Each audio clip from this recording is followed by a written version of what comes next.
Jeff was just telling me about his, is that a cochlear implant it's called? Cochlear implant. Cochlear implant. You can say it either way. Depends on the person who's... Potato Yeah, it's kind of an idea. So, yeah. Jeff, tell us your story. You got this implant because you started losing hearing in both your ears, correct? Yeah, that's exactly. I've been hard of hearing, wearing a hearing aid since about 2000.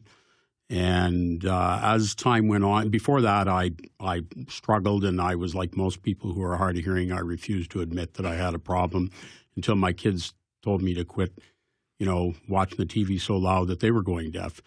And I got to a point where my high pitch totally disappeared in both ears. I love to go out and photograph wildlife and nature. I couldn't hear the birds chirp or what they sounded like. So we're going on. You're also a musician, though, right?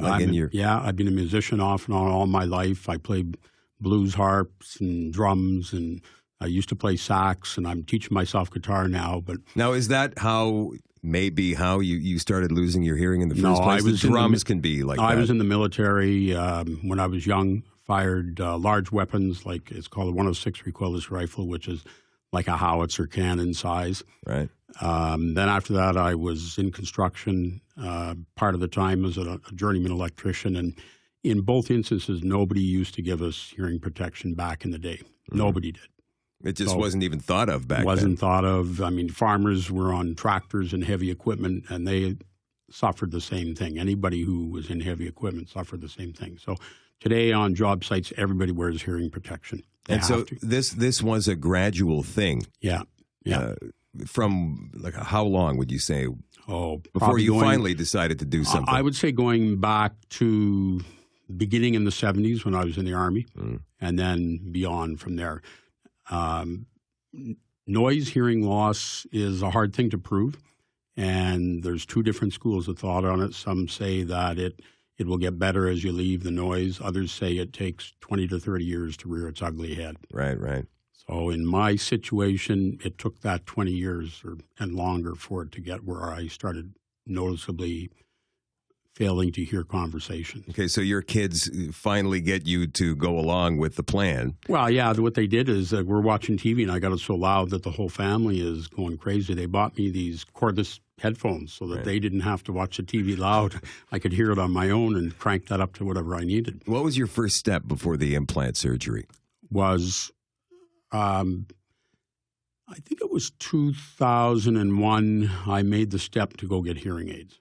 I went and saw somebody independent, and then I went to a hearing aid center, and I got my first set of hearing aids. And when I got those, it brought tears to my eyes because I could hear things that I hadn't heard in a long time. And then over time, as the high pitch got worse and worse and worse, I started losing everything again. Right. I couldn't hear my music properly. I didn't enjoy it, not the way I used to. And I could never hear the birds chirp. I could hear the lower sounding birds, but I love birds of prey, hawks and things like that are very high pitched in their sounds. And so how did you come across the cochlear implant surgery? Like who brought that to your attention?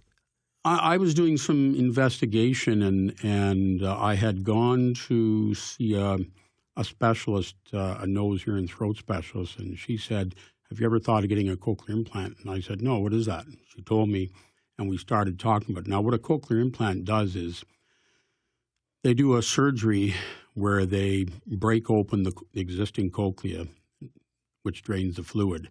Inside the cochlea, you have what are called nerve cells, which allow a person with normal hearing to be able to get the audible sound through the ear and down into the cochlea, and then through to the auditory nerve that goes to the brain to figure it out.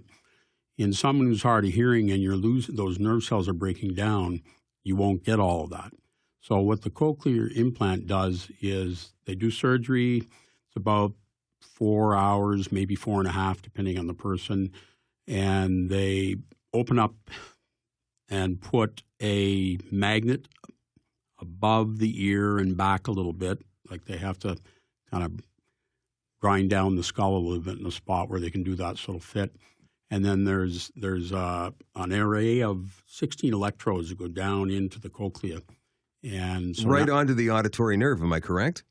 Pardon me? Right onto the auditory nerve. No, it goes into the cochlea, and the auditory nerve still picks up. It does the same. The array of electrodes does the same thing as what the nerve cells would do. But do you hear differently now? Yeah, I hear differently. It's not ever going to be normal like what the human ear is. And in the beginning, after I got activated, after 6 weeks after my surgery, I was activated, and things just didn't. I mean, human voices sounded like Chip and Dale talking to me. The chipmunks. Yeah, the chipmunks. Yeah, everybody hears a little bit differently when they get that. So, running water just didn't sound like running water. It sounded like a fan going, from what I remembered. Right. So in the beginning, it was hard. It was a lot of work. It was a good year before I started to recognize voices the way I should. And in the beginning, I would have rather had my hearing aid and used the Cochlear as a supplement. Now the brain has figured it all out. And it's the reverse now, right? It's absolutely reverse. Cool. And this is the amazing work they're doing down there at HSC, here in Winnipeg. And the staff are remarkable there. I mean, all my pre-op and my post-op stuff was just unbelievable how they treat you.